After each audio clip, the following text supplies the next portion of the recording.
Olá, caros estudantes.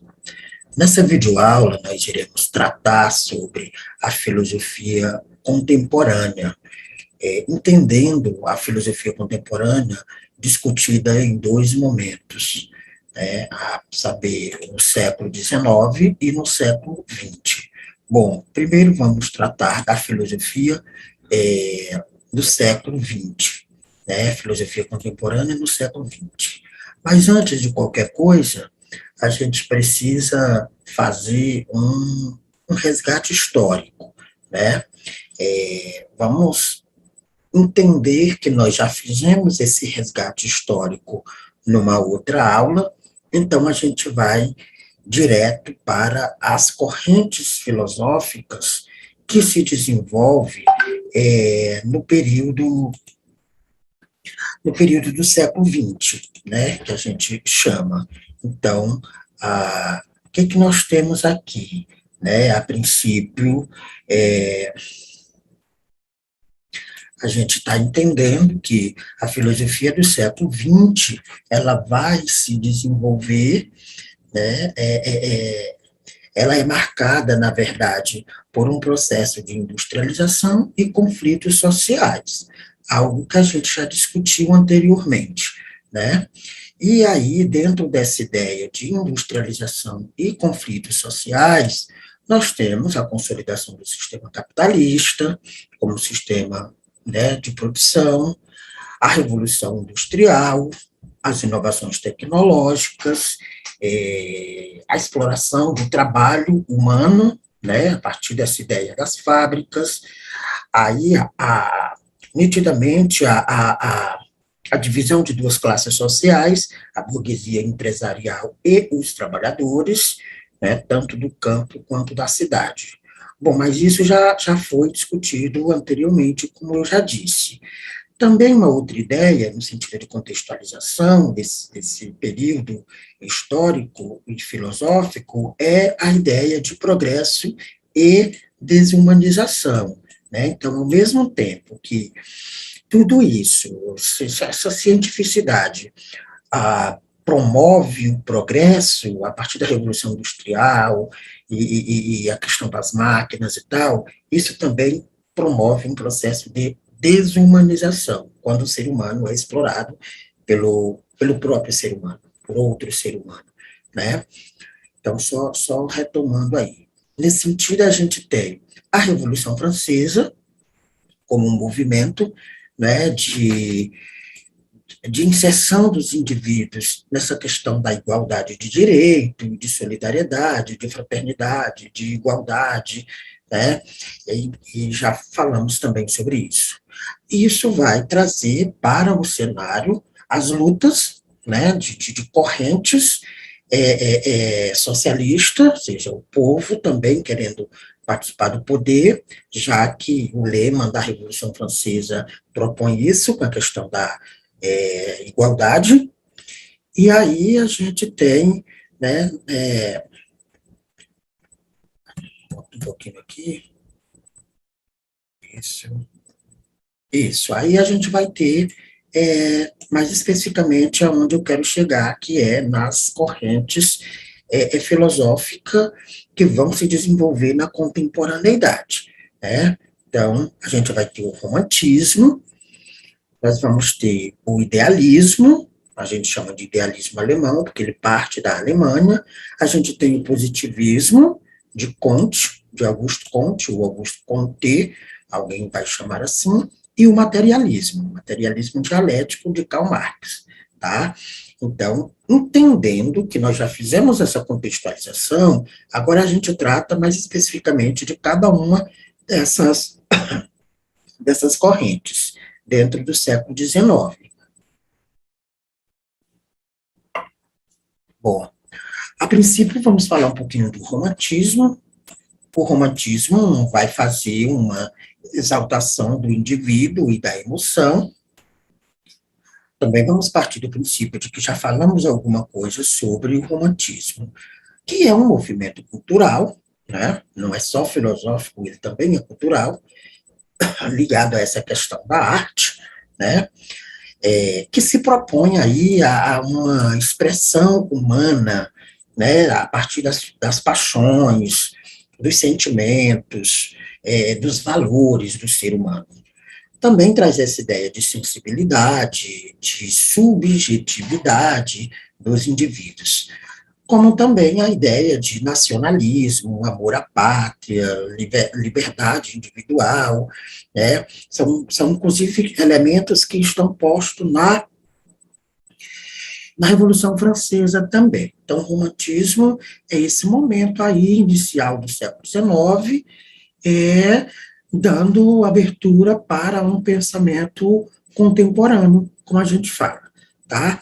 Então, mais detalhes sobre o romantismo. Foi um movimento artístico e filosófico que surge nas últimas décadas do século XVIII, na Europa, que durou durante grande parte do século XIX. E ele vai ser caracterizado por uma visão de mundo contrário ao racionalismo, que vai ter uma proposição aí, né, de busca do nacionalismo, aparentemente que havia se perdido, na história. Então, o romantismo não propõe muita novidade no sentido da produção de conhecimento filosófico. É mais uma forma de expressão do indivíduo a partir dos seus sentimentos e emoções. Inicialmente, apenas uma atitude, um estado de espírito, enfim. O romantismo ele vai tomar, mais tarde, a forma de um movimento e espírito romântico, e o espírito romântico passa a designar toda uma visão de mundo centrada no indivíduo, no indivíduo. Os autores românticos, eles voltavam-se cada vez mais para si mesmo, retratando o drama humano, tipo amores trágicos, né? Ideais utópicos e desejo de escapar, né, de escapismo dessa realidade que propõe esse momento histórico. Bom, se o século XVIII foi marcado pela objetividade, né, da razão iluminista, como a gente já viu, né, do iluminismo pela razão, o início do século XIX seria marcado pelo lirismo, né, por essa subjetividade, por essa emoção, por essa busca do eu.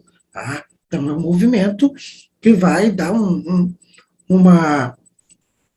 vai dar um tempo, vamos dizer assim, para esse desenvolvimento do racionalismo que vinha sendo desenvolvido no período anterior, principalmente com o iluminismo ali do Kant. Né? Bom, o termo romântico ele vai se referir a um movimento estético, ou seja, a tendência idealista ou poética de alguém que carece de sentido objetivo para a sua vida. Tá? Parecia assim que os seres humanos estavam perdidos e queria encontrar a sua razão de ser a partir dos seus sentimentos, da sua individualidade. Bom, o romantismo é arte do sonho e fantasia, valoriza as forças criativas do indivíduo e da imaginação popular, opõe-se à arte equilibrada dos clássicos e vai se basear na inspiração fugaz dos movimentos fortes, dos momentos fortes da vida subjetiva, ou seja, interior. Na fé, no sono, na paixão, na intuição, na saudade, no sentimento da natureza e na força das lendas nacionais. É um pouco essa a ideia do movimento do romantismo que vai se desenvolver aí, né, no século XIX, como um movimento artístico, cultural, mas também filosófico. Tá? Então, agora a gente fala sobre o idealismo. O idealismo, né, que vai buscar a unificação de um sistema real, a unificação de um sistema, né, a partir de uma realidade. Então, a busca de um sistema unificador do real. Vamos entender um pouco sobre o idealismo. O idealismo foi uma proposta principalmente desenvolvida pelo Hegel. Hegel, que foi professor de Marx, que a gente vai conhecer mais tarde. O Hegel vai, junto com Fichte e Schelling, que vai falar sobre esses princípios unificadores, exatamente, né? Mas aí, a partir de Fichte e Schelling, com essa ideia de princípio unificador do real, o Hegel vai trabalhar um projeto do conhecimento universal. Esse projeto, né, idealista de Hegel vai ter algumas ideias, por exemplo, o espírito e o movimento dialético, consciência rumo ao saber absoluto, e a relação entre filosofia e história. Bom, o espírito e o movimento dialético, que é assim a grande sacada do Hegel, é que ele vai dizer que as coisas são... Bom, primeiro ele vai dizer que a filosofia é história, é histórica. Por quê? Quer dizer que a filosofia e a história têm uma relação. Porque, o que ele está querendo dizer com isso? Que a gente não pode se conformar com aquilo que está dado. Não há destino pronto. Não há destino pronto. Né? As coisas, a história é uma construção. A gente tem a ideia de livre-arbítrio para fazer aquilo que a gente tem vontade, pode e quer fazer. Né? Então, ele vai dizer que o pensamento do ser humano, essa questão filosófica, é algo histórico. Em cada momento histórico, o ser humano desenvolve pensamentos assim. E aí, ele vai tratar desse movimento dialético. O que seria esse movimento dialético para Hegel? Hegel vai dizer que o que é, pode não ser. Hegel vai trabalhar a ideia de dialética, que é basicamente, a gente tem uma ideia sobre uma coisa, essa ideia ela pode ser refutada, né, ela pode ser criticada, e depois dessa crítica a gente tem uma outra ideia que surge a partir da primeira ideia. Então, ele vai propor uma tese, que é uma ideia, uma tese, aí com essa tese a gente pode criticá-la, que vai ser a antitese ou antíntese, que é uma forma de criticar a ideia inicial, ou seja, a tese é uma ideia. Antitese é como se fosse uma crítica, uma negação da ideia, e aí a gente vai ter a síntese. A síntese, que é uma outra ideia que surge a partir do momento que você criticou a primeira tese, ou seja, a primeira ideia. Então, a gente tem tese, antitese e síntese. Então, essa síntese, ela é uma outra ideia, que também pode ser refutada. Toda ideia pode ser refutada. Então, essa ideia, essa síntese, que agora se torna uma síntese, uma ideia nova, ela pode também sofrer uma crítica, ou seja, a antítese. E a partir dela vai surgir uma nova ideia. Então, essa é a base inicial da compreensão desse movimento dialético hegeliano que diz que o que é pode não ser, seja o contrário das coisas. Eu sou jovem e vou ficar velho. Velho é a negação do jovem. Não muda totalmente, eu não mudo totalmente, eu não passo a ser uma outra pessoa. Eu sou a mesma pessoa numa estrutura diferente, ou seja, a ideia muda, não muda totalmente, né, mas ela tem uma outra conotação. É um pouco isso que a gente vai conversando ao longo da aula. E a outra coisa que o Hegel vai falar é da consciência rumo ao saber absoluto. Então, ele vai dizer que a consciência, por isso é idealista, ele vai dizer que a consciência que nós temos das coisas, ela promove um saber absoluto.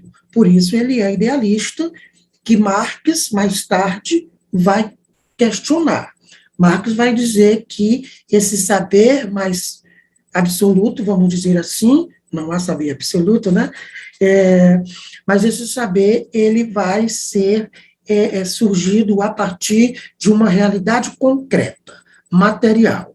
Marx vai ser materialista e Hegel é idealista, porque ele vai dizer que essas coisas elas vêm das ideias, né, da consciência. Então, ele desenvolve esse espírito do movimento dialético, uma consciência rumo ao saber absoluto, e faz uma relação entre a história e a filosofia.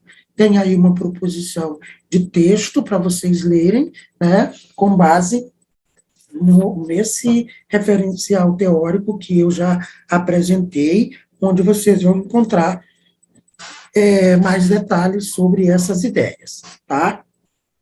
Quando Hegel desenvolve o idealismo, colocando essas ideias, logo em seguida ele vai ser contestado. Ele vai ser contestado por vários filósofos, por exemplo, Feuerbach, que vai dizer que o ser é concreto e material, e não consciente totalmente, né, e não provém unicamente do que imaginário, do que está no campo muito abstrato, como propõe o Hegel. Ideia, tese, antitese, síntese. Essa é um pouco a ideia do Hegel. E aí, a contestação do sistema hegeliano vem aí com a ideia de Feuerbach, que também está no material aí, que eu proponho a leitura, que vai dizer, que vai tratar de ser concreto e material, né? Imaterial. Então, a gente já tem aí o princípio de um materialismo que é oposição ao idealismo. Idealismo é que está no campo das ideias, abstrato e tal, algo de Hegel, né? E o materialismo vai ser desenvolvido principalmente por Karl Marx mais tarde, mas tem em Feuerbach, né, esse primeiro momento aí. Depois a gente tem também como um filósofo que vai contestar Hegel, o sistema hegeliano de pensar, que é o Schopenhauer. O Schopenhauer vai trabalhar sobre vontade e representação. A vontade no sentido de dizer que a nossa vontade, nosso gosto, pode ser representado. A gente pode, a partir da nossa vontade, concretizar algo, materializar algo, fazer uma representação da nossa vontade. Isso também tem aí um caráter materialista que vai se opor ao Hegel nessa ideia idealista, tá? E depois a gente tem o Kierkegaard. O Kierkegaard tem Feuerbach, Schopenhauer e o Kierkegaard. O Kierkegaard vai trabalhar a experiência única da vida. Então, o Kierkegaard vai um pouco nessa dinâmica de dizer, olha, a gente tem que experimentar as coisas, a experiência única da vida, a gente tem que aproveitar os prazeres, as coisas materiais que a vida nos propõe, né? No campo do trabalho, das relações, enfim, o Kierkegaard vai trabalhar um pouco nessa ideia, também se contrapondo ao sistema hegeliano, tá? Então, proponho aí a leitura desse texto que nós estamos sugerindo. Bom, vamos entender um pouco mais sobre o sistema hegeliano, até para a gente entender por que os outros fizeram essa contestação. O idealismo, né, da Alemanha, principalmente, Hegel era da Alemanha, também conhecido como idealismo pós-kantiano. A gente viu que o Kant, lá no finalzinho da modernidade, ele vai fazer várias propostas de um conhecimento muito racional, né? Muito do pensamento. Então, a gente vai dizer que o idealismo, também conhecido como idealismo pós-kantiano, ou filosofia pós-kantiana, de Immanuel Kant, né, ou simplesmente pós-kantianismo, bom, foi uma das orientações filosóficas mais influentes da história. esse idealismo foi muito influente, porque tem raízes na história da cultura alemã, mas nem por isso pode ser considerado um fenômeno nacional, ou seja, especificamente da Alemanha. Na verdade, o idealismo alemão ele vai se desenvolver em outros lugares da Europa. Antes deve ser visto no horizonte de diferentes formas de influência, recepção e aculturação, em que o idealismo ele interagiu com outros elementos da história, né, da história cultural na Europa, com a ciência, com a religião, com a arte, com o direito e com a própria política. Então, o sistema idealista proposto por Hegel, que teve início ali em Kant, ele vai influenciar em várias áreas da nossa vida até hoje, como, por exemplo, a ciência. Claro, a gente estava aí no auge do desenvolvimento da ciência, a religião, a própria arte, o direito e a política, que são ramificações do conhecimento filosófico, como a gente já viu. Bom, assim, para compreender o idealismo alemão, devemos levar em consideração outras orientações filosóficas e culturais essenciais. Por exemplo, o empirismo, que nós já estudamos. Para entender o idealismo, precisa entender um pouquinho sobre o empirismo, precisa entender também sobre o racionalismo, que a gente também já viu, né, a partir de vários filósofos, inclusive o Baruch de Spinoza, como a gente já viu. E o iluminismo. Então, o empirismo, o racionalismo, o iluminismo francês, né? Então, a gente já viu essas correntes anteriormente. Aí, torna-se, então, claro que o idealismo alemão, ele foi e é um momento essencial do desenvolvimento cultural da Europa, né? Unitário, sem uma diversidade. Então, o idealismo alemão propõe essa reflexão. Ele vai, na verdade, partir, né, dessas três correntes que se desenvolveram na modernidade, e ele vai ser uma ideia de aperfeiçoamento de tudo que foi produzido anteriormente, tá? Então, é uma forma de dizer, olha, o conhecimento, né, absoluto está na consciência, está na forma de produzir ideias, criticar essas ideias e produzir uma nova ideia. Ou seja, tudo no campo muito abstrato, muito ideal das ideias, né? Por isso se chama idealismo. E por isso vai ser contestado posteriormente por outros filósofos que vão dizer, não, as coisas, o conhecimento tem que partir de uma realidade concreta, material, que é um pouco a ideia que a gente vai ver mais para frente, tá? Então, fica aí um pouco as ideias sobre o romantismo e sobre o idealismo alemão, como a gente chama, certo? Era isso por agora.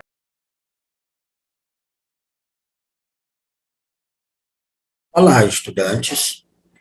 Nesta videoaula, nós vamos dar continuidade ao estudo sobre as correntes filosóficas desenvolvidas na filosofia contemporânea, a partir do século XIX. Já sabemos que a filosofia contemporânea vai estar dividida em século XIX, XX e um momento que a gente vai chamar de pós-modernidade, né? Mas nós estamos trabalhando esse primeiro momento da filosofia contemporânea, conhecida como a filosofia do século XIX, um momento de certezas, de afirmações, de muitas crenças no conhecimento científico, né? Então, a gente já viu isso no momento anterior, e agora nós estamos trabalhando, mais especificamente, as correntes filosóficas, né, que se desenvolveram no século XIX, tá? Então, nós já fizemos no momento anterior uma introdução da contextualização, né, dos movimentos históricos e filosóficos que se desenvolviam no final do século XVIII para o início do século XIX, que vão dar impulsos para o desenvolvimento de um pensamento filosófico contemporâneo, a partir do século XIX especificamente, e do século XX até o momento atual do século XXI, os primeiros anos do século XXI. Estamos, né, em desenvolvimento do século da filosofia contemporânea, embora alguns teóricos vão tratar esse momento como um momento chamando de pós-modernidade, do finalzinho do século XX até os dias atuais, mas isso trataremos depois. Bom, a gente já fez toda essa contextualização, já tratamos aqui de dois momentos ou correntes filosóficas do século XIX, já falamos um pouco do romantismo e um pouco do idealismo, que a gente também chama de idealismo alemão, tá? E agora nós vamos falar sobre o positivismo de Comte e também do materialismo, que é uma outra corrente, dialético, né, que a gente chama de Marx, a partir de Marx. Então, só retomando aí, já falamos do romantismo, fazendo toda essa contextualização e trazendo conceitos e ideias importantes. Também tratamos, né, já no momento anterior, sobre o idealismo como uma corrente filosófica hegeliana, né, da Alemanha, que parte da Alemanha, mas se desenvolve também em outros contextos e países da Europa, mas trazendo essa ideia do idealismo alemão, principalmente aí através de Hegel, né? A gente tem esses dois filósofos que nós já falamos, Fichte e Schilling, mas também tem principalmente Hegel, que também vai ser contestado depois, esse seu sistema, a partir desses outros filósofos que nós apresentamos já no momento anterior. Aí a gente fala mais sobre idealismo, também trazendo um pouco mais do contexto, alguns conceitos e ideias importantes serem compreendidas. Mas o que nos cabe, nesse momento, aprofundar é na corrente filosófica chamada positivismo. Positivismo, a gente sempre relaciona o positivismo a um filósofo que tem a maior expressão nesse momento, que é o filósofo Comte, Augusto Comte, ou Augusto Comte, né, que não é o Immanuel Kant que nós vimos no período moderno, em transição ao período contemporâneo. Aqui é Augusto Comte, ou Auguste Comte, né? Aí uma pronúncia mais francesa. Então, é isso. Nós vamos tratar um pouquinho sobre o Comte e o positivismo. Então, a primeira ideia do positivismo é amor por princípio, ordem por base, progresso por fim. Esse filósofo, Augusto Comte, e essa corrente filosófica positivista, ela está muito presente, ela representa muito, por exemplo, o que temos no Brasil, né, como estrutura de organização do pensamento, principalmente ligada à questão da política. Vamos entender um pouco o que é o positivismo, né, as ideias aí das leis, lei dos 3 estados, com sua evolução histórica, um pouco das características e a reforma e sociedade proposta nesse modelo de pensamento kantiano, né, que é chamado de positivismo. Bom, professor, é isso. O positivismo é uma corrente filosófica do século XIX que aposta na ordem e na ciência para a obtenção do progresso social. Para o positivismo, há uma crença exagerada, né, na ciência. O pensamento positivista, ele postula a existência de uma marcha contínua e progressiva, e que a humanidade tende a progredir constantemente. Ou seja, no positivismo, tudo está baseado na ciência, né? Positivista de que é positivo. Vocês já ouviram a expressão fulano é positivista, ou fulano é positivo. É assim, não muda, pronto e acabou. Isso é um perigo. Então, o modo de pensar positivista é muito ligado à ciência, porque a ciência ela é dura, ela é exata, ela é objetiva. Ou seja, na cabeça de Comte, o conhecimento científico é positivista. Ou a positividade precisa estar junto com a ciência, né? Então, aí a gente tem a recomendação do texto também para vocês lerem, para se aprofundar um pouco mais. Bom, quando a gente fala em Comte, a gente pensa muito no lema da bandeira do nosso país: amor por princípio, ordem por base e progresso por fim. O que está escrito na bandeira do nosso país é ordem e progresso. É uma frase positivista, muito criticada, inclusive. Traz essa ideia de que, pronto, é assim, pronto e acabou. Então, aqui a gente tem um pouco sobre a vida, né, do Augusto Comte, que não é interessante aqui nesse momento a gente fazer isso. Vocês podem fazer isso lendo o texto. Mas, bem, o Comte, ele vai desenvolver um pensamento, né, que vai dar bases aí para o que a gente conhece hoje como sociologia. Sociologia, que é o estudo das relações sociais, tá? Então, ele é considerado aí o pai da sociologia, né? Ele depois tem outros, tem Emílio Durkheim, Max Weber, o próprio Karl Marx, que vão desenvolver algumas ideias muito ligadas a essa questão das relações sociais, da sociologia, que é assunto para uma outra disciplina que se apresenta. Pois bem, então aí fala um pouco da vida dele, né, mas eu quero chegar mais especificamente no que ele disse, no que ele pensou. E aí a gente precisa entender um pouco o positivismo, que eu já expliquei. Então, o positivismo é a designação da doutrina criada por Comte, fundada na valorização do método científico, né, do método científico das ciências positivas. Que é baseada nos fatos e na experiência. A ciência positiva é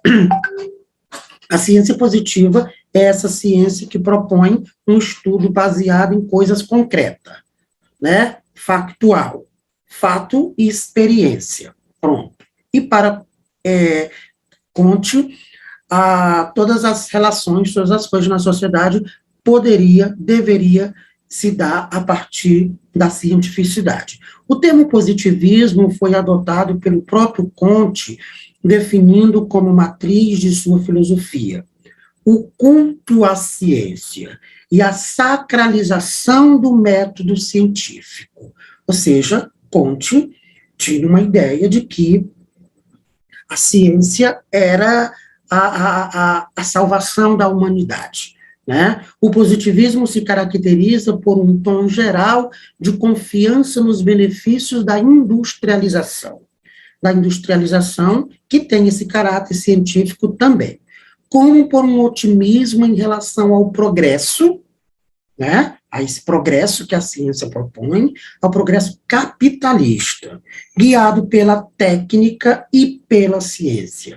Então, Augusto Comte era defensor do desenvolvimento do capitalismo, né, da ciência, como forma de desenvolvimento do progresso da humanidade. Para Comte, o desenvolvimento da sociedade, da humanidade, passava aqui pelo progresso capitalista, que utilizava da ciência com suas técnicas para que houvesse esse desenvolvimento. Manifestando-se de modo variado em diversos países ocidentais, a partir da segunda metade do século XIX, o positivismo vai refletir no plano filosófico o entusiasmo burguês pelo progresso capitalista e pelo desenvolvimento técnico-industrial. Assim, embora criticado no plano teórico, trata-se de uma doutrina muito influente no plano prático até nossos dias. Ou seja, aí fica visível a crença de Augusto Comte no desenvolvimento, né, do progresso e da ordem. Por isso está lá, ordem e progresso na nossa bandeira, que é uma frase, uma ideia de Kant. Bom, Kant vai trabalhar também a lei dos três estados, com essa ideia de evolução histórica do conhecimento.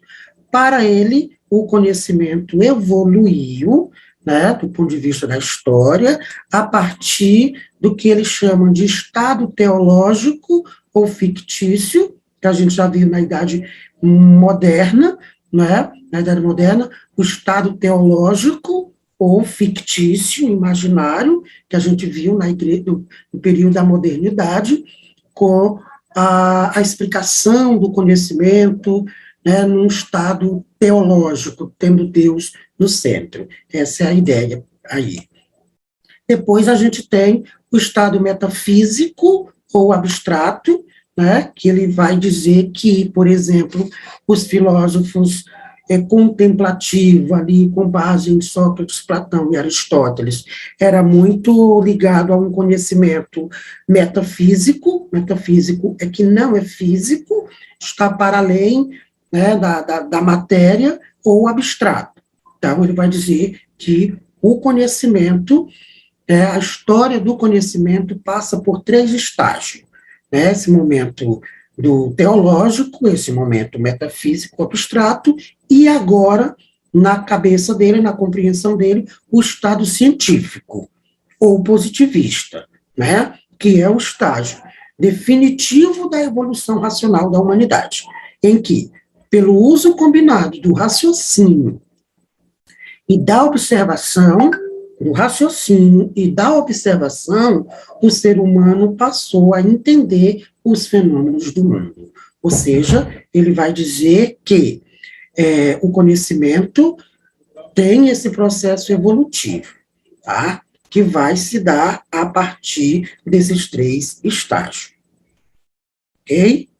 Em relação às características do positivismo, bom, eu já falei, né, um pouco sobre essas características, mas, bem, o objetivo do método positivista de investigação é a pesquisa das leis gerais que regem os fenômenos naturais.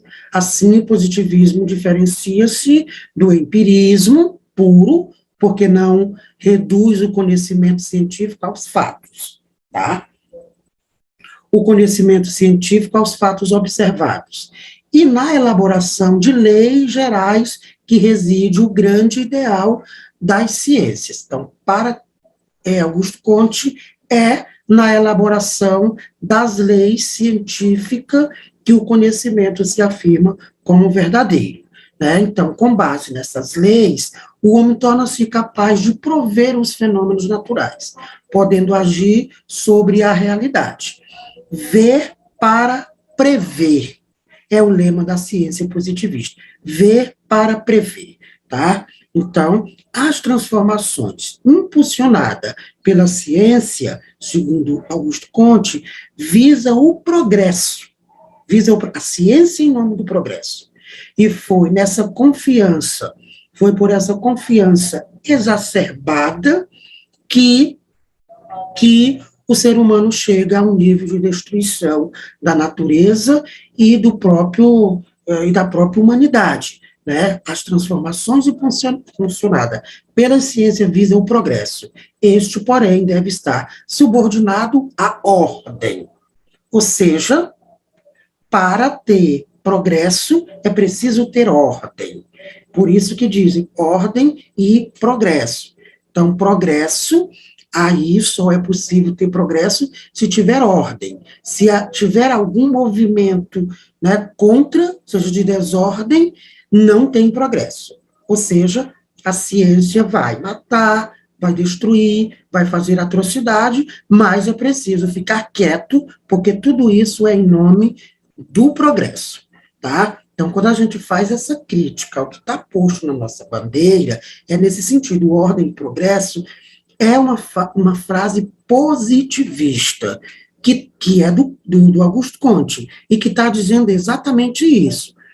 Deixa derrubar as árvores, deixa derrubar o ser humano, né? Porque isso é em nome do progresso. E para ter progresso é preciso ter ordem. Ou seja, manifestações sociais contra isso, né, vai atrapalhar o progresso. Aí a gente pergunta, que é esse progresso, né, a que custo? Em nome de quem? Né? Enfim, diz o progresso, este, porém, deve estar subordinado à ordem. Temos, então, um novo lema positivista aplicado à sociedade, que é ordem e progresso. Tá? Então, em uma das obras de Comte, chamado Discurso sobre o Espírito Positivo, ele aponta as características fundamentais que distinguem o positivismo de outras filosofias. Então, ele vai falar da realidade, né? Que esse método, essa forma de pensamento, positivismo, trabalha com a realidade, pesquisa de fatos concretos, né? Trabalha com utilidade, que busca de conhecimentos distintos ao aperfeiçoamento individual e coletivo do homem, ou seja, é um estudo sobre a realidade que tem uma utilidade prática, que apresenta certezas, com obtenção de conhecimento capaz de estabelecer a harmonia lógica na mente do próprio indivíduo e a comunhão em toda a espécie humana. Então, realidade, utilidade, certeza.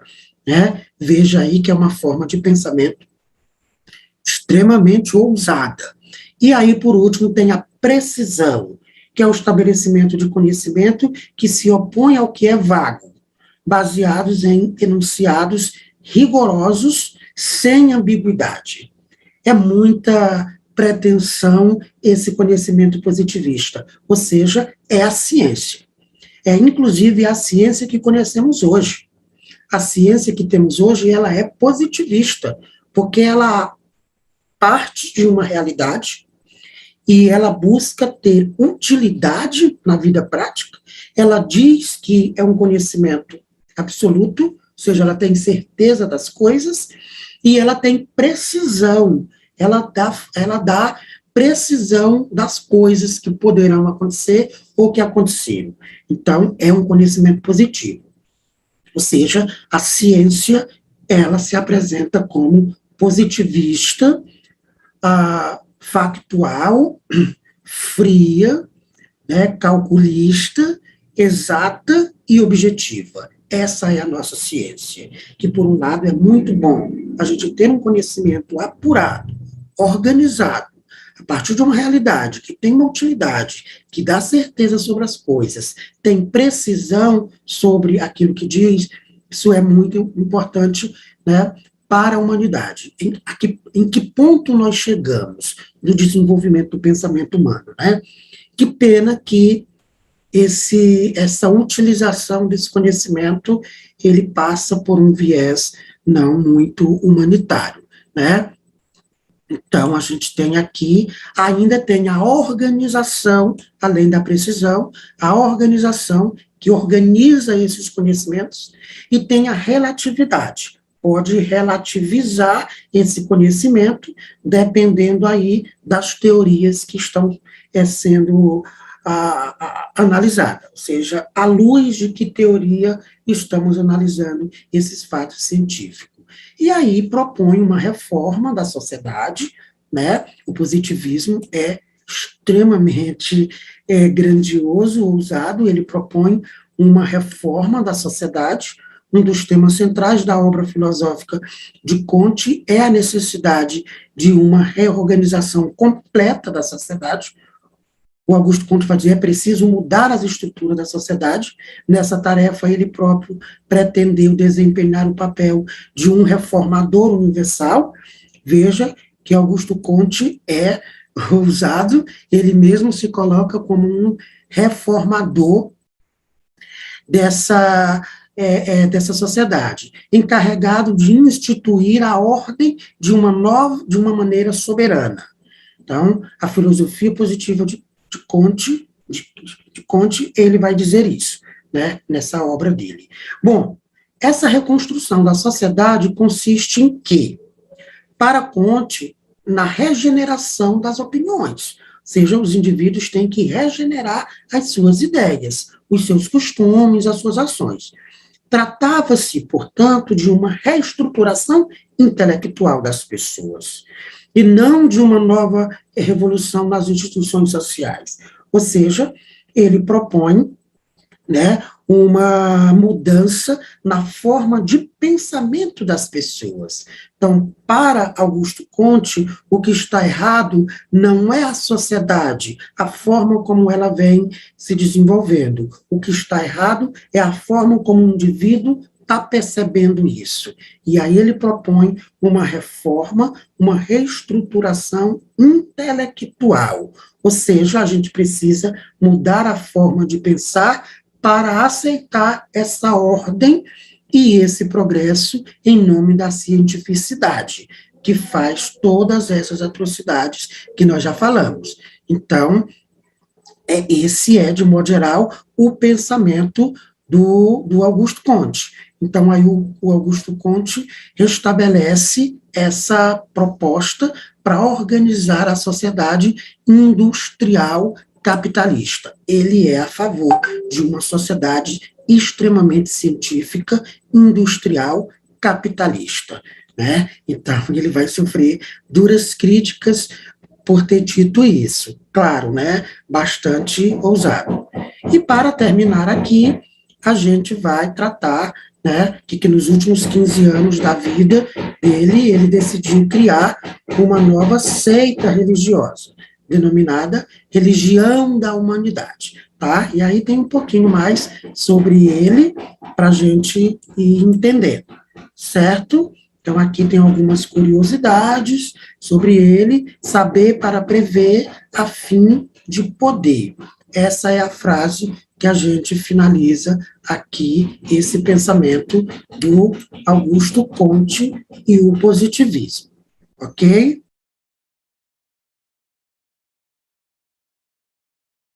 Bom, nessa videoaula, nós vamos dar continuidade a uma série de videoaulas que nós estamos tratando da filosofia contemporânea, destacando aí a filosofia do século XIX.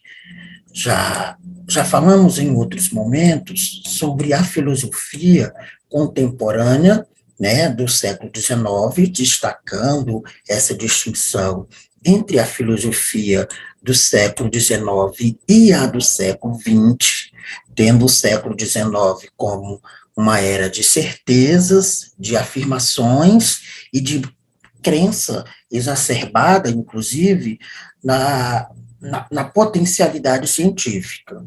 E já no século XX, essas incertezas começam a surgir. Pois bem, já fizemos esse trabalho de contextualizar, né, esse período histórico, filosófico, e mais especificamente sobre o século XIX, nós já também dissemos que há algumas correntes de pensamento filosófico que se desenvolvem no século XIX. A saber, já tratamos do romantismo, né, já tratamos do idealismo, de Hegel, e já tratamos também do positivismo de Augusto Comte, né, kantiano. Então, nessa última videoaula aqui, em relação especificamente sobre a filosofia do século XIX, nós iremos tratar sobre o materialismo, né, materialismo histórico de Karl Marx. Pois bem, para a gente ir se situando no que nós já fizemos, nós já fizemos esse percurso, né, falando aí da contextualização, algumas ideias que marcam, né, esse período, como nós já falamos, e trazendo aí as principais correntes, como o romantismo, já falamos no momento anterior, o idealismo alemão, que também já tratamos, e o positivismo de Comte. Agora nos resta falar sobre o materialismo dialético de Marx, né? Então, a gente avança aqui com o material que nos ajuda a desenvolver essas ideias, e aí a gente vai exatamente trabalhar agora o materialismo dialético de Karl Marx. Pois bem, o materialismo dialético é uma corrente filosófica, né, que utiliza o conceito de dialética, que é um conceito hegeliano, e ele usa esse conceito de dialética para entender os processos sociais ao longo da história. Essa teoria, né, o materialismo, ela faz parte do marxismo, que é uma corrente, né, de pensamento organizada, desenvolvida por Karl Marx e Frederico Engels, o seu parceiro de produção teórica. Então, parte do marxismo, o materialismo, parte do marxismo, da ideia de socialismo também, que são ideias desenvolvidas, como eu já disse, pelo Marx e pelo Engels. Então, o materialismo dialético é uma filosofia que defende que o ambiente,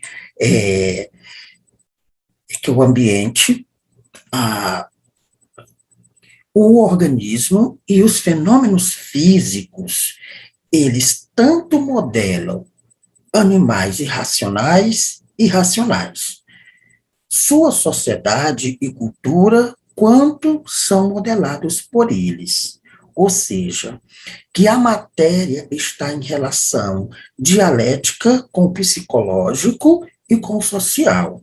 O que nos diz o materialismo com isso? Bom, é uma concepção, é uma filosofia que diz que o ambiente, o espaço onde a gente desenvolve as relações, né, e os organismos e os fenômenos físicos, eles são modelados e os modelam.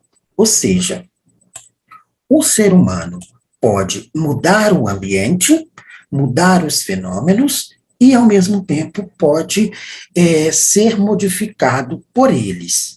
Então, ao mesmo tempo que o indivíduo recebe influência do espaço, do ambiente, das questões materiais que o circunda, ele também pode influenciar na constituição desse espaço, dessa matéria, desses elementos que estão próximos a ele, com os quais ele se relaciona, tá? Então, se opõe ao idealismo, o materialismo vai se opor ao idealismo de Hegel, cujos pensadores acreditam que o ambiente e a sociedade, com base no mundo das ideias, são criações divinas seguindo as vontades das divindades ou por outra força sobrenatural. É um pouco a ideia do idealismo que nós já vimos. E o materialismo vai se opor a isso. Então, o materialismo está ligado à ideia de material, de algo concreto. Bom, o materialismo, ele expressa um necessário e mais elevado patamar da reflexão.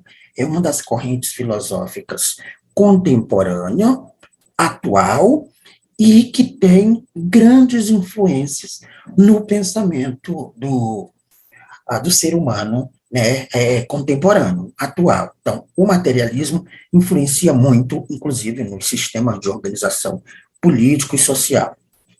Então, expressa, pois, um necessário e mais elevado patamar da reflexão, liberto, portanto, das amarras dogmáticas e anticientíficas da concepção teológica do mundo. Ou seja, o materialismo, ele rompe com essas ideias fechadas de que o conhecimento é verdadeiro, de que o conhecimento científico a tudo serve, e também rompe com essa ideia de que o conhecimento, ele é provindo de algo espiritual, de algo sobrenatural, muito da consciência, né, da razão. Então, o materialismo vai propor que a compreensão da realidade, ela parte da realidade, né? Para compreender o mundo, não serve estar procurando explicações abstratas, como também não serve estar procurando explicações teológicas, tá? Então, para entender o mundo, é preciso compreender as coisas a partir da realidade concreta. E mais conforme com os desenvolvimentos intelectuais e científicos proporcionado pela astronomia, biologia, física, química, em especial com a teoria de Charles Darwin, o darwinismo, que a gente chama, que fala sobre a origem do homem. Enfim, o materialismo é uma corrente filosófica, né, que vai se diferenciar de tudo que a gente já viu anteriormente. No século XIX, houve a efetivação da burguesia, como a gente já viu anteriormente. E, com isso, a implantação do capitalismo industrial, da crítica à sociedade capitalista, suscitada pelas contradições decorrentes, de um lado, do privilégio existencial de poucos, e, de outro lado, do sofrimento e carência das massas proletárias. Destaca-se dois pensadores, Karl Marx e Frederico Engels, que vão exatamente procurar compreender esse processo de revolução industrial, de desenvolvimento do capitalismo, portanto, desses conflitos que vão surgir entre a classe dominante, os que detêm os meios de produção, e a classe dominada, as massas, né, que trabalhava, ou seja, a burguesia e o proletariado. Então, Karl Marx e Frederico Engels vão se preocupar em compreender isso a partir de uma realidade concreta. Ambos vão elaborar uma nova concepção filosófica do mundo, chamando de materialismo histórico, né? E o materialismo dialético, que vão se juntar depois. Então, Marx e Engels vão ter essa grande contribuição, porque vão elaborar uma nova concepção filosófica. E, ao fazerem a crítica da sociedade em que vive, eles apresentam proposta para sua transformação, propondo aí o socialismo científico, né, implantável por meio de uma revolução do proletariado.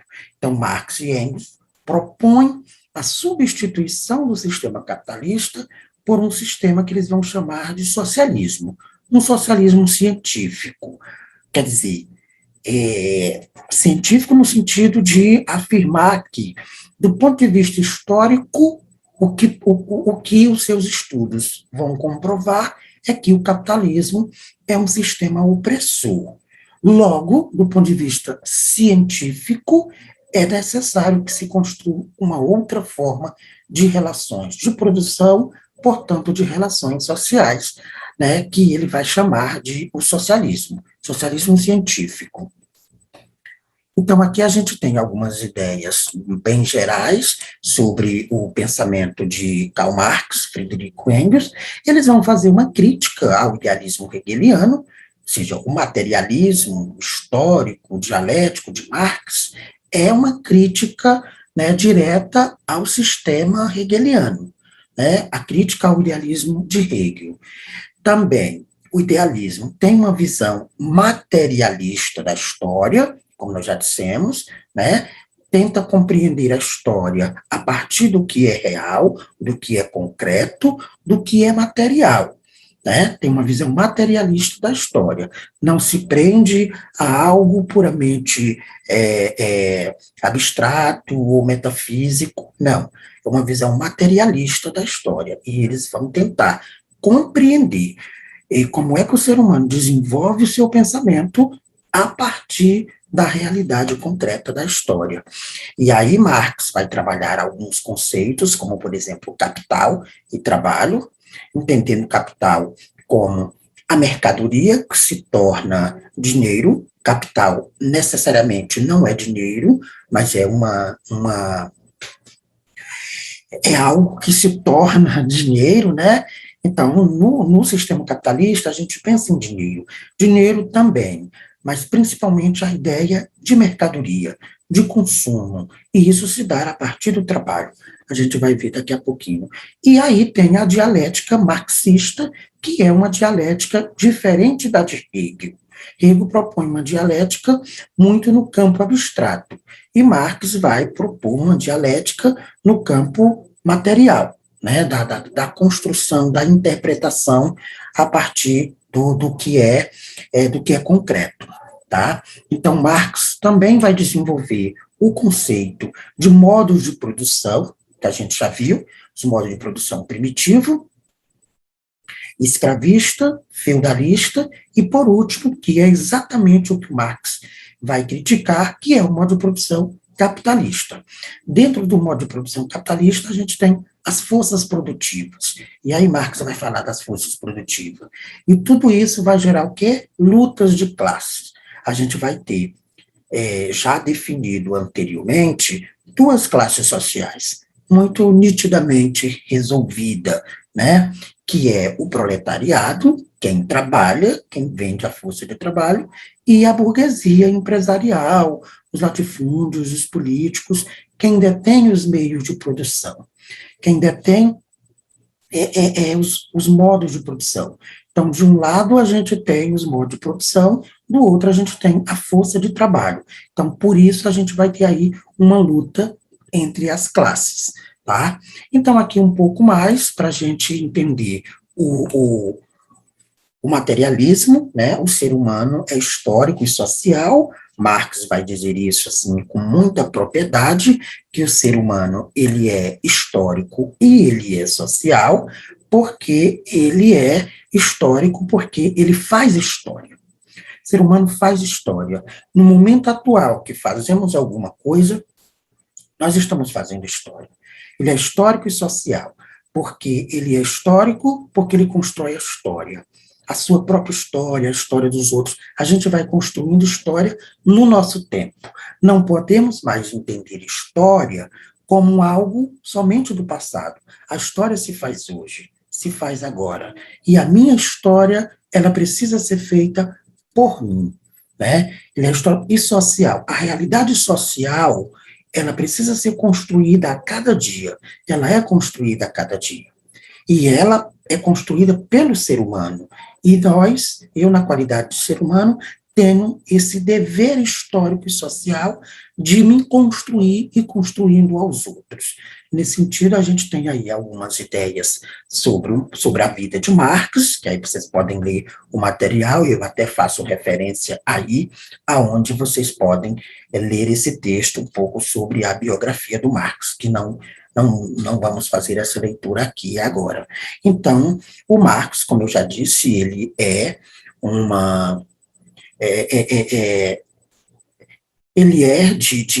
foi discípulo de Hegel, né? Foi aluno, ele vem dessa corrente idealista de Hegel, só que ele vai para além disso.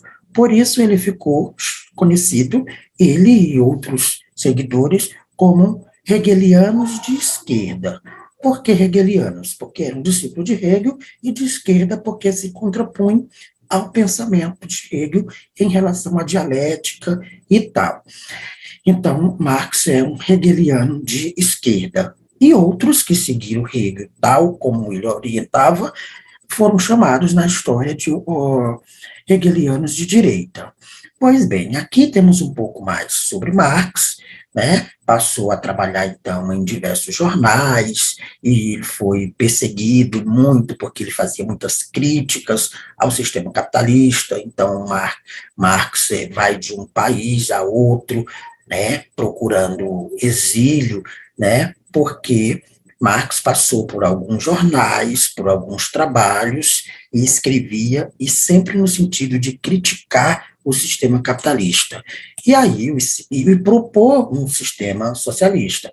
Então, isso para a burguesia empresarial, para os políticos, era algo extremamente perigoso, né? Propor a derrocada do sistema capitalista, criticar, e ele fazia essa crítica de forma muito apropriada, porque ele estudou isso no chão da fábrica, então ele interpretava isso à luz de uma realidade concreta, né? Então ele dizia que o capitalismo é opressor, que o capitalismo corrompe o ser humano, que o capitalismo propõe uma estratégia de desumanização do ser humano e exploração da natureza. E aí ele propõe um sistema, né, mais social, que valorize um pouco mais os indivíduos, né, o social, do que propriamente o capital. Então, Marx vai fazer.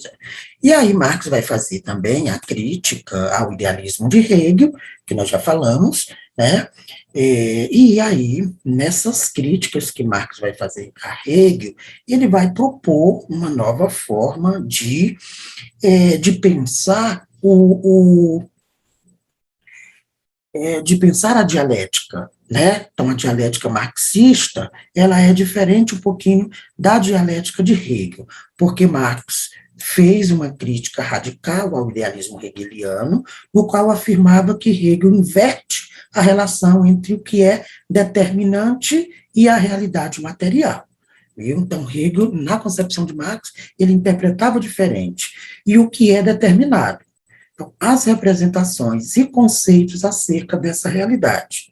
Porque a filosofia idealista de Hegel seria assim, seria assim uma grande mistificação que pretende entender o mundo real, concreto, como manifestações de uma razão absoluta. Então, essa era a grande crítica de Marx ao Hegel, né? Não é possível entender a realidade apenas por uma manifestação da razão absoluta.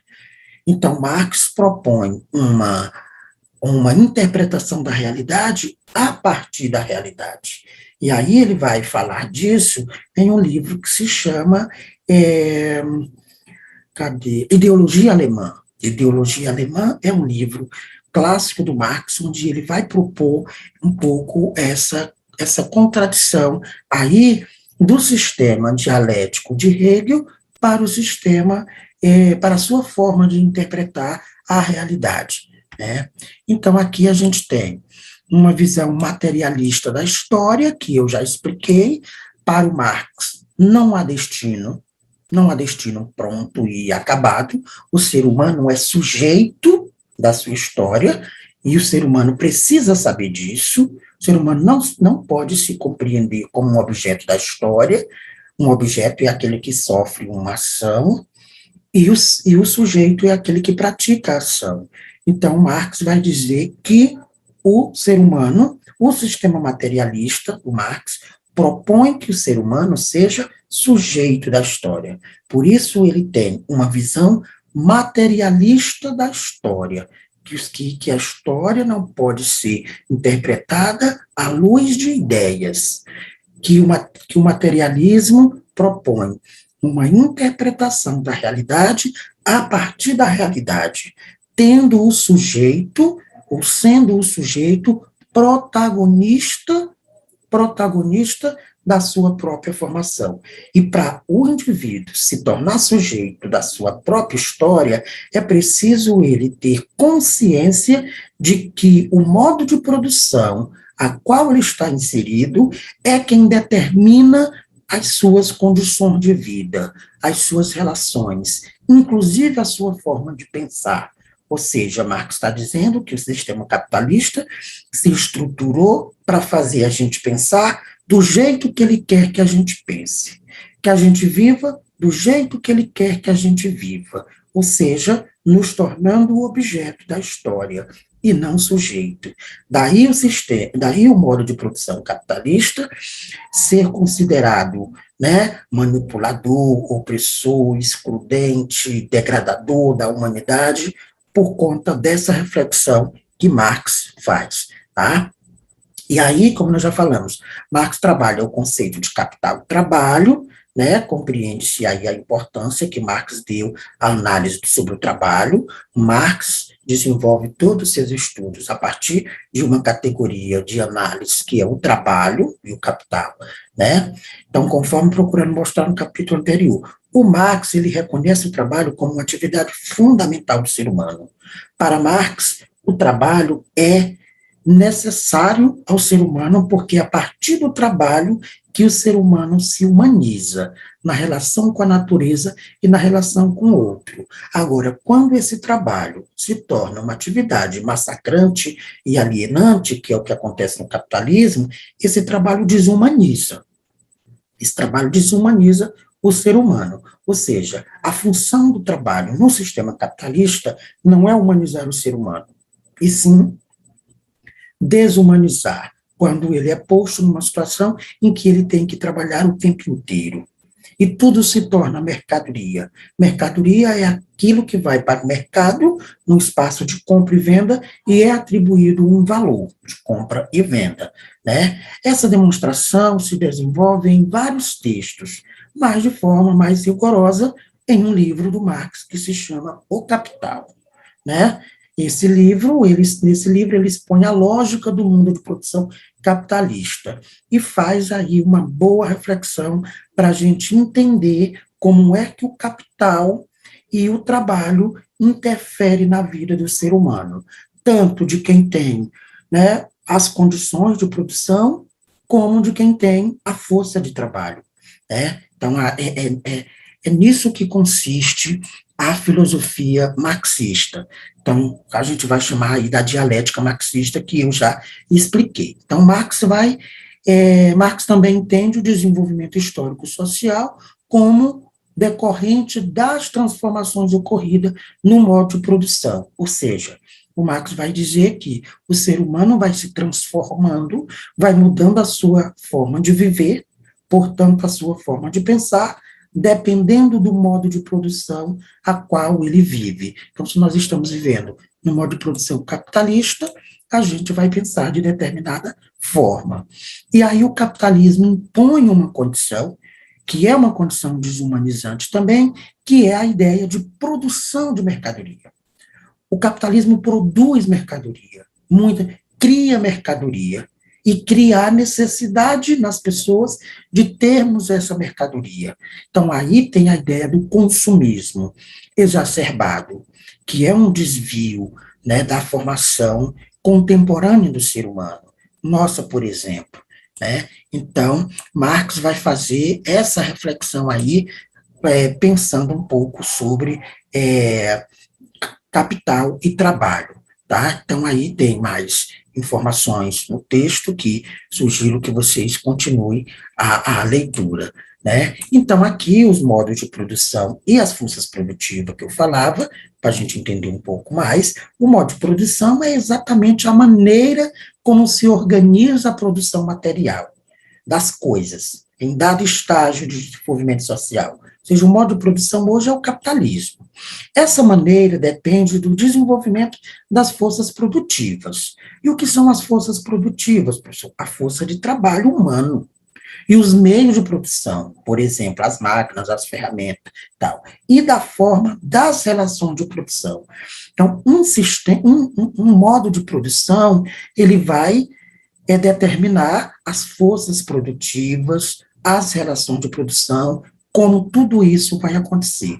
E no sistema capitalista, os modos, as forças produtivas são máquinas, são indústrias, é a terra, né, e a própria força de trabalho dos indivíduos. Então, alguém tem os meios de produção, no sistema capitalista, né, os meios de produção e alguém tem a força de trabalho. Isso vai acarretar o quê? No que a gente vai chamar de luta entre as classes, né? Então, eu já falei para vocês que ao longo da história houveram alguns modos de produção, tipo o comunismo, o escravismo, o feudalismo, e agora, na Idade Moderna até a contemporânea, a gente tem o sistema capitalista do qual nós estamos falando. Então, no modo de produção capitalista, há essa disputa entre as classes. Marx vai chamar isso de luta de classes, né? Caberia, segundo Marx, à classe social, que possui um caráter revolucionário nesse momento, intervir através de ações concretas. Então, Marx propõe aos trabalhadores, que ele vai chamar de uma classe revolucionária. Para Marx, os trabalhadores formam uma classe que precisa ser revolucionária, revolucionária no sentido de criar ações que façam com que esse indivíduo mude as suas condições históricas, não se conformando com a opressão posta pelo sistema capitalista, pelos industriais. E foi o que aconteceu, por exemplo, na passagem do feudalismo ao capitalismo, através da Revolução Burguesa, que a gente já viu um pouquinho. Então, Marx propõe essa ideia de revolução, chamando de revolucionária a classe dos trabalhadores. Então, Marx sintetiza essa análise na afirmação de que, ele vai dizer, a luta de classe é o motor da história. A luta de classe é o motor da história. Então, Marx vai tratar, né, da luta de classe, dizendo que é a luta de classe que movimenta a história. Isto é, a luta de classe faz a história se mover. Por isso, ele tem um livro, um Manifesto Comunista, onde ele escreve sobre isso. E aí tem uma citação. E aí, de acordo com Marx e Engels, né, o capital também criou uma classe revolucionária. Então, o capital se constitui como um sistema de produção, portanto, tem uma classe social muito evidente, que é a burguesia, mas, ao mesmo tempo, cria uma outra classe social que ele vai chamar de proletário, que são os proletariados, né? Isso a partir da Revolução Industrial, depois vem a Revolução Francesa, com essa ideia de igualdade, enfim, aí tem toda essa disputa a partir dessa ideia de igualdade. Então, para finalizar, a gente tem aqui um esqueminha, onde a gente interpreta a realidade à luz do marxismo, né? Então, vamos pensar, para Marx, a realidade era concebida por, né? Aqui a gente tem a ideia de Marx e a ideia de Hegel. A gente compreende melhor a ideia de Marx quando a gente entende a de Hegel, porque são antagônicas. Então, vamos pensar. Aqui a gente tem a realidade, tem a história e tem o movimento dialético, né? Então, vamos pensar. A realidade era concebida por Hegel, que a gente já viu, por Hegel, né? Do ponto de vista idealista, porque ele era idealista, a partir do espírito, o espírito que vai guiar a história. E aí a gente tem esse mesmo espírito que é substância e que é sujeito, ou seja, é algo abstrato. Tem sujeito, mas a substância aí está ligada à questão das ideias, né? Nesse sentido, a gente vai ter aqui substância e sujeito apresentado como o movimento dialético para Hegel. Esse movimento dialético para Hegel é caracterizado por um movimento de embate e superação das contradições, dividido em 3 momentos, que é a passagem do ser em si, que é a tese, eu já falei para vocês a tese, para um segundo momento, que é a antítese, que é uma outra ideia, ou seja, é a refutação dessa ideia. Tenho tese e tenho a antítese, que é a ideia de se tornar outro, a partir dessa reflexão, que se torna a síntese, né? Então, é a mesma coisa transformada em outra coisa. Essa é um pouco a ideia da dialética, que em Marx continua também. A ideia, a diferença é que Marx vai trabalhar a questão da materialidade, tá? Que é o que a gente vai ver aqui. E para Marx, a realidade é concebida por Marx do ponto de vista materialista, com condições materiais de vida, que vai influenciar na história, né? Que vai influenciar. E essas condições materiais de vida, elas moldam os seres humanos que vão construir a história. Veja, que vão construir a história. E essas condições de vida, elas se manifestam na natureza também. Então, eu vou ter natureza e ser humano que vão se transformando de acordo com o movimento dialético. Porque no momento que o ser humano age sobre a natureza, que o ser humano trabalha, que o ser humano modifica alguma coisa, ele vai se modificando também. Por isso a ideia de histórica e dialética, porque muda a história, mas ao mesmo tempo vai se mudando. E quando você se muda, você é dialético, né? Nada do que foi não será mais do mesmo jeito. Então, a gente muda o tempo todo. As coisas mudam, mas sem deixar de ser a gente mesmo. A ideia de tese, antitese e sintese. Muda, mas sem deixar de ser a mesma coisa. Ou seja, a tese passou por um processo de modificação, de transformação, de crítica e se tornou síntese. Então, é a mesma coisa, só que mudada. É a mesma coisa, mas não é a mesma coisa, né? Então, essa é um pouco a ideia, né, da diferença aí do Marx e do Hegel.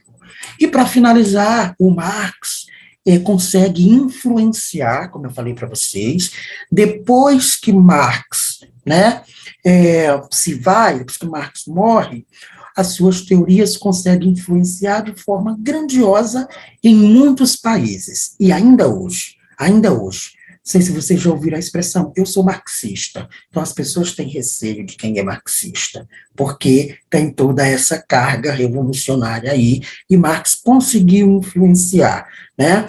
Marx influenciou o mundo contemporâneo em termos teóricos e práticos, e ele inspirou várias correntes filosóficas, né? Movimentos operários e revoluções, em vários lugares do mundo. Por exemplo, na Alemanha, o Marx vai conseguir influenciar vários pensadores com várias ideias. Rosa Luxemburgo, por exemplo, que é uma grande revolucionária. Então, na Alemanha, Marx vai conseguir revolucionar grandemente, até porque ele era da Alemanha, embora ele tenha passado por vários. Na União Soviética, que é a junção da Rússia com outros países, ele vai conseguir influenciar o Lenin, que vai ser um protagonista da Revolução Russa, né, influenciar na construção de partidos políticos, democráticos, né, o Trotsky, que também é uma liderança da Revolução Russa, soviética, de 1917. E aí a gente tem ainda a influência de Marx com o Antônio Gramsci. Antônio Gramsci foi na Itália, que contribuiu, né, para a teoria marxista, desenvolvendo reflexões a partir da ideologia.